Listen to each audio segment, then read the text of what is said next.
Hi viewers, welcome to our channel. ప్రస్తుతం మనతో పాటు సీనియర్ జర్నలిస్ట్ దాము బాలా సార్ వారితో మాట్లాడదాం. నమస్కారం సార్. నమస్తే సార్, నిన్నటి నుంచి కూడా ఉత్తమ్ కుమార్ రెడ్డి సీఎం కాబోతున్నారు నాకు వార్త వైరల్ అవుతుంది సార్. అంటే రేవంత్ రెడ్డి గారిని మార్చాలని ఒక చర్చ వచ్చింది. ఢిల్లీలో అందరు కూడా కాంగ్రెస్ పెద్దలు వెళ్ళారు, అక్కడ డిస్కషన్స్ పెడుతున్నారు. ఉత్తమ్ కుమార్ రెడ్డిని సీఎంగా చేయాలన్న ప్రతిపాదన కూడా తీసుకొచ్చారంటున్నారు. ఆయన కూడా ఉత్తమ్ కుమార్ రెడ్డి గారు అంతకుముందు చంద్రబాబు నాయుడు గారిని కూడా కలిశారు. అలాగే బీజేపీ కూడా దీనిపైన ఒక ట్వీట్ కూడా చేసింది అంటున్నారు. అసలు ఏం జరుగుతుంది? మరి రేవంత్ రెడ్డి గారిని మార్చే ఆలోచన వచ్చిందా? అసలు చంద్రబాబు నాయుడు గారిని ఎందుకు కలిశారు? ఏం సార్ ఈ మొత్తం వ్యవహారం? ఇక్కడ ముందు నుంచి కూడా రేవంత్ రెడ్డి వచ్చినప్పటి నుంచి కూడా కాంగ్రెస్లో రేవంత్ రెడ్డి ఎంతకాలం ఉంటాడు, ఆల్రెడీ ఉత్తమ్ కుమార్ రెడ్డి, కోమటి రెడ్డి ఇలాగ రకరకాల వాళ్ళ మంది ట్రై చేస్తున్నారు. బట్టి విక్రమార్క వీళ్ళందరూ కూడా సీఎం కావాలని వీళ్ళందరికీ కోరుకుంది. ఎందుకంటే ఉత్తమ్ కుమార్ రెడ్డి ఆయన పైలట్గా ఉన్నాడు, ఆయన రాజీవ్ గాంధీ ఫ్యామిలీతో క్లోజు.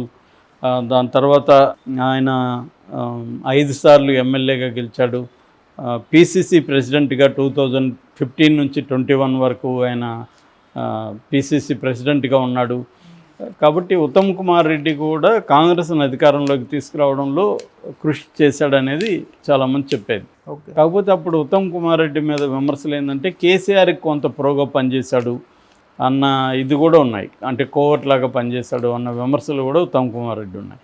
అందుకని ఇప్పుడు రేవంత్ రెడ్డిని ఎందుకు ఉన్నారంటే రేవంత్ రెడ్డి మీద కేసీఆర్ చేసిన యాంటీ ఇది కావచ్చు, ప్రచారం కావచ్చు, ఆయన మీద కేసులు పెట్టి అరెస్టులు చేయడం కావచ్చు, ఇవన్నీ ప్రజల్లో కూడా కేసీఆర్ మీద పోరాడే ఏకైక కాంగ్రెస్ మునగాడు రేవంత్ రెడ్డి అనే అభిప్రాయం రావడం. సో ఇవన్నీ జరిగాయి. ఈ స్థాయిలో ఉత్తమ్ కుమార్ రెడ్డి మీద కానీ ఇంకొక కాంగ్రెస్ నాయకుడి మీద కానీ కేసీఆర్ విరుచుకు పడలేదు. సో ఇవన్నీ పనిచేస్తాయి. ఏదేమైనా ఉత్తమ్ కుమార్ రెడ్డి ఒక ఇంపార్టెంట్ నాయకుడు.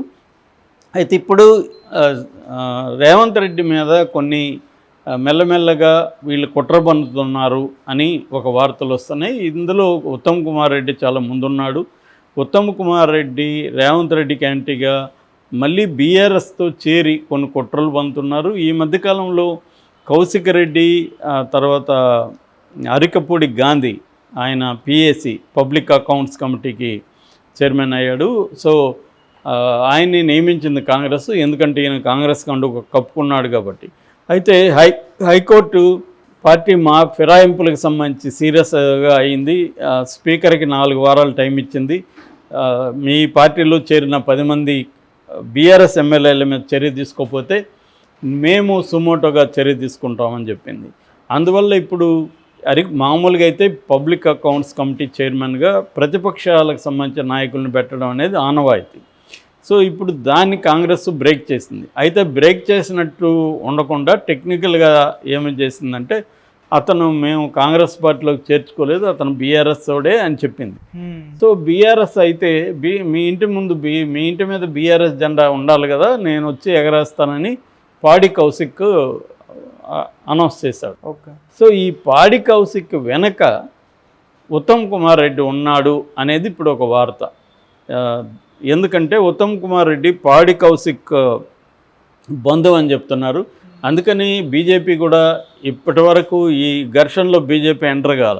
ఏది పాడి కౌశిక్ అండ్ అరికపూడి గాంధీ ఘర్షణలో బీజేపీ ఎంటర్ కాలేదు, చూస్తూ ఉంది కొట్టుకోండి అన్నట్టుగా. కానీ ఇప్పుడు ఎంటర్ అయ్యి ఒక ట్వీట్ చేశారు. అదేంటంటే పాడి కౌశిక్ వెనుక ఉత్తమ దర్శకుడు ఉన్నాడని. అంటే బీజేపీ బీఆర్ఎస్కి యాంటీగా పనిచేస్తుంది. At the same time Uttam కుమార్కి రేవంత్ రెడ్డికి మధ్య గొడవలు పెట్టాలని బీజేపీ ప్లాన్ చేస్తుందా, అందుకనే ఈ ట్వీట్ చేసిందా, లేదు నిజంగానే పాడి కౌశిక్ని ఉత్తమ్ కుమార్ రెడ్డి ప్రోత్సహిస్తున్నాడా తెలియదు ఇవన్నీ. కానీ ఇవి చూస్తే ఉత్తమ్ కుమార్ రెడ్డి యాక్టివ్గా అయినట్టుగా కనబడుతుంది. రెండవది, ఉత్తమ్ కుమార్ రెడ్డి మొన్న వెళ్ళి చంద్రబాబుని కలిసి వచ్చాడు. అది ఎందుకు కలిశాడనేది రివీల్ కాలేదు. ఎందుకంటే ఈయన ఇక్కడ ఉత్తమ్ కుమార్ రెడ్డి నీటిపారుదల శాఖ, తర్వాత సివిల్ సప్లైస్ శాఖకి మంత్రిగా ఉన్నాడు తెలంగాణలో. మరి ఆ హోదాలో వెళ్ళాడా, వ్యక్తిగత హోదాలో వెళ్ళాడా అనేది క్లారిఫికేషన్ లేదు. సో చంద్రబాబుని కలిసిన తర్వాత రేవంత్ రెడ్డి ఢిల్లీ వెళ్ళినప్పుడు ఉత్తమ్ కుమార్ రెడ్డి వీళ్ళందరూ ఢిల్లీ వెళ్ళారు. ఎందుకంటే పిసిసి కొత్త ప్రెసిడెంట్గా వచ్చిన మహేష్ కుమార్ గౌడ్ ఛార్జ్ తీసుకున్నారు కాబట్టి. సో అప్పుడు ఒక వార్త గుప్పమంది. అదేంటంటే కాబోయే ముఖ్యమంత్రి ఇక్కడ ఉత్తమ్ కుమార్ రెడ్డి అంట, రేవంత్ రెడ్డిని తీసేస్తున్నారంట అనే ఒక వార్త వచ్చింది. రేవంత్ రెడ్డిని ఎందుకు తీసేస్తారు కాంగ్రెస్ అంటే రేవంత్ రెడ్డి పెర్ఫార్మెన్స్ బాగాలేదు, రేవంత్ రెడ్డి ఎంపీ ఎలక్షన్లో పెర్ఫార్మెన్స్ ఖచ్చితంగా బ్యాడ్గా ఉంది, అందుకనే బీజేపీకి 4 నుంచి 8 స్థానాలకి ఎంపీ వెళ్ళగలిగారు, కాంగ్రెస్ పెర్ఫార్మెన్స్ చేయలేకపోయింది. అట్లాగే బీఆర్ఎస్ని డీల్ చేయడంలో కూడా రేవంత్ రెడ్డి తప్పటడుగులు వేశాడు. ఇప్పుడు బీఆర్ఎస్ నుంచి వేరే వాళ్ళు రావడానికి కూడా భయపడే పరిస్థితి ఉంది. రేవంత్ రెడ్డి వచ్చిన వాళ్ళని సముచితంగా గౌరవించడంలో ఫెయిల్యూర్ అయ్యాడు.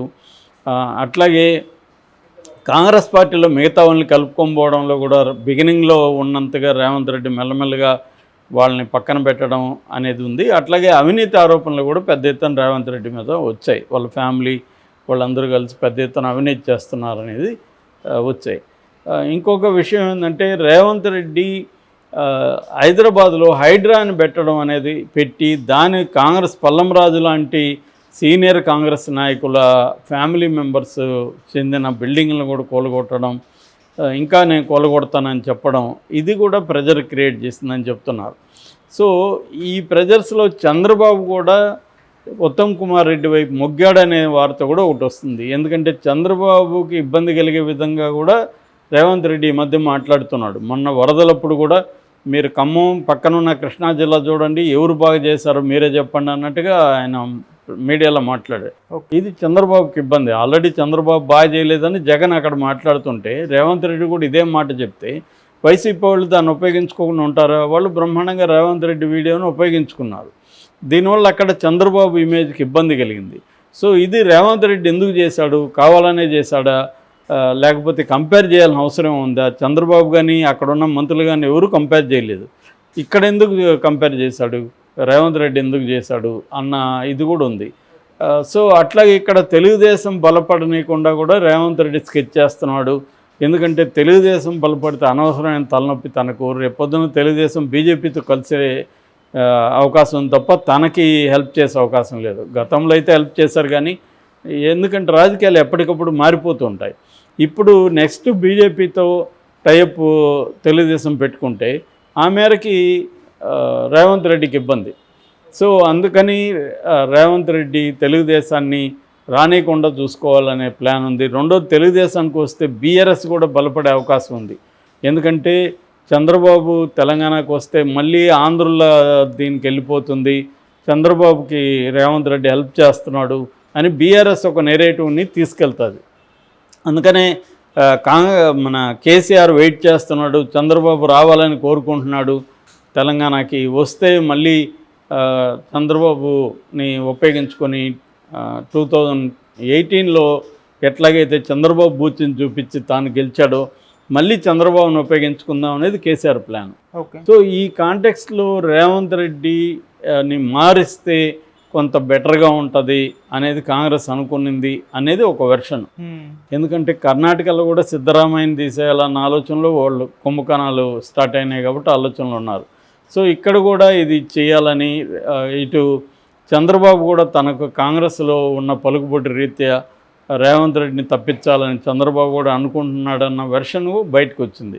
ఎందుకంటే ఈ ఉత్తమ్ కుమార్ ఇష్యూని తెలుగుదేశం మీడియా కూడా ఫోకస్ బాగానే చేసింది. సో దీని వెనక మరి చంద్రబాబు ఉన్నాడా, ఎవరున్నారు, రాహుల్ గాంధీని అనుకుంటున్నాడా అనేది అయితే తెలియదు. ఇప్పటి వరకు అయితే ఓపెన్గా అయితే రేవంత్ రెడ్డికి థ్రెట్ ఉన్నట్టయితే ఏమి కనబడలేదు.